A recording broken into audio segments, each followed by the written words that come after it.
Welcome to today's Explainer. We're taking a completely fascinating journey back to the 19th century to look at the quirky, utterly captivating fringe groups that completely shattered the religious status quo in America. We're talking about a time right after the Second Great Awakening, when a series of radical, disruptor movements broke away from mainstream Protestantism to forge completely new and sometimes pretty startling paths. We're going to look at how these groups formed, what they actually believed, and the unique sociological impacts they left behind. Here's the quick roadmap for today's Explainer. We'll be looking at 1. Shattering the evangelical pattern, 2. The burned-over district, 3. The Adventist movement, 4. Rise of the Mormons, and 5. The Shaker community. All right, Section 1, Shattering the evangelical pattern. To really understand a disruption, we first have to understand what exactly was being disrupted. So let's look at the baseline of American Christianity at the time. Up until this point, the United States was largely a Protestant nation. It had a shared set of teachings and values. The Second Great Awakening brought about this massive increase in revivalism, a big expansion of voluntary missionary societies, and these really important humanitarian crusades, like the abolitionist movement.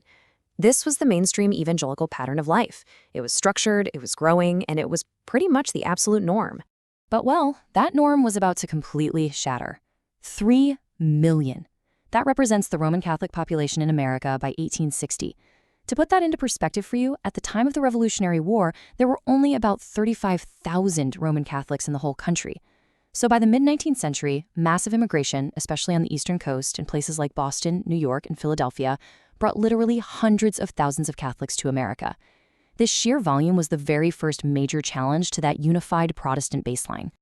Section 2, the burned-over district. So while the Catholic population was booming on the coasts, something entirely different was brewing inland. Let's see how this sets up a totally new religious landscape. Upstate New York basically became the ultimate incubator for these disruptors. By the middle to the end of the 19th century, this specific region earned a highly dramatic title, the burned-over district.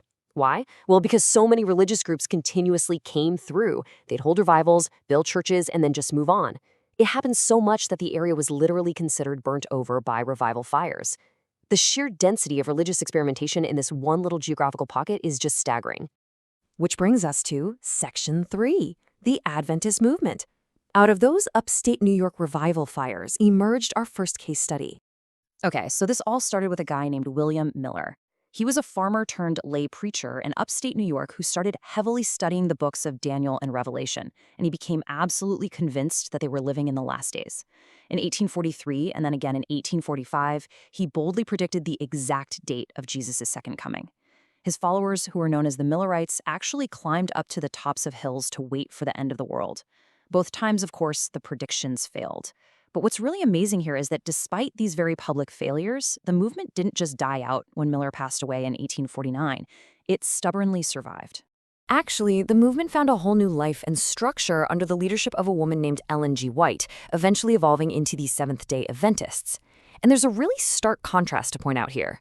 While mainstream Protestants worshipped on Sunday, the Seventh-day Adventists believed Christians were totally ignoring one of the 10 commandments, so they instituted a very strict, almost Jewish observance of the Sabbath, running straight from Friday sunset to Saturday sunset. That specific window was strictly for rest and worship. No recreation, no sports allowed. On top of that, this group became incredibly distinct for its cultural footprint when it came to the human body. They developed into a deeply health-conscious community. They opened up numerous hospitals and leaned heavily toward a vegetarian diet, caring very deeply about what you eat and drink. Even today, for sure, they're known as one of the absolute healthiest communities in America. Moving on to Section 4, Rise of the Mormons. Let's transition to our second disruptor group, which also sprang right out of that fertile soil of the burned-over district. Meet the early architects of Mormonism. We have Joseph Smith, who kicked off the movement in 1827 in, yep, you guessed it, upstate New York. And then there's Brigham Young, who took the reins after Smith was tragically murdered in 1844. Brigham Young is the one who actually led this heavily persecuted group out west to find refuge in what we now know as Salt Lake City, Utah.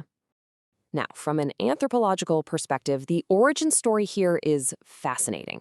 According to the movement's history, Joseph Smith discovered a set of hidden gold plates.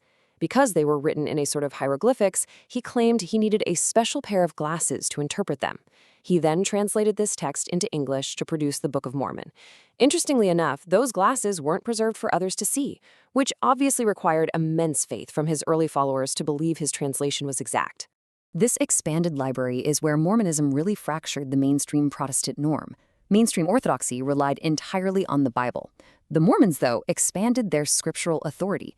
They used the King James Version of the Bible, sure, but they placed it right alongside the newly translated Book of Mormon, and then they added another text called Doctrines and Covenants. This was a compilation of ongoing revelations Joseph Smith claimed to receive directly from God. And these revelations included practices like polygamous marriage, with Smith himself actually having 49 wives. They also introduced some very unique theological concepts like God the Father and God the Son having completely distinct physical bodies. Over time, Mormonism saw its own splinter groups. One super fascinating offshoot, the Reformed Latter-day Saints, set up shop in Independence, Missouri. Since they were an eschatological community, meaning they were intensely focused on the end times, they built a massive auditorium right next to their temple. And here is a totally mind-boggling detail. This auditorium features a fully retractable roof. Why? Well, it was engineered so that when Jesus returns, the roof can just retract, allowing him to descend directly into their meeting place to minister to them first. Finally, Section 5, the Shaker Community. Let's dive into our third and final case study, a group that basically turned religious and social norms entirely upside down. So this is Mother Ann Lee. She led a group that actually started in England as an offshoot of the Quakers. Because of their really energetic, dancing style of worship, people derisively called them the Shaking Quakers, but they eventually just embraced it and went by the Shakers. Mother Ann Lee brought this group over to America, settling once again in the Albany area of upstate New York. Thematically, this group was a wild departure from Orthodox Christianity. Her followers viewed Mother Ann Lee as the female principle of Christ, basically the preliminary fulfillment of Christ's second coming. Now, the absolute defining feature of the Shakers' daily life was their strict, unwavering commitment to celibacy, and this literally defined their entire physical environment. When they built their beautiful community homes, they hardwired the celibacy right into the architecture. They had entirely separate living quarters and, as the old accounts point out, 2 completely separate stairways in the homes. One stairway was exclusively for men, and the other was exclusively for women. Beyond celibacy, their whole lives were defined by extreme simplicity and just continuous labor. They believed in working all day for the glory of God. And to enforce this, they had this brilliant, kind of quirky rule. They built wooden pegs into the walls of literally every room.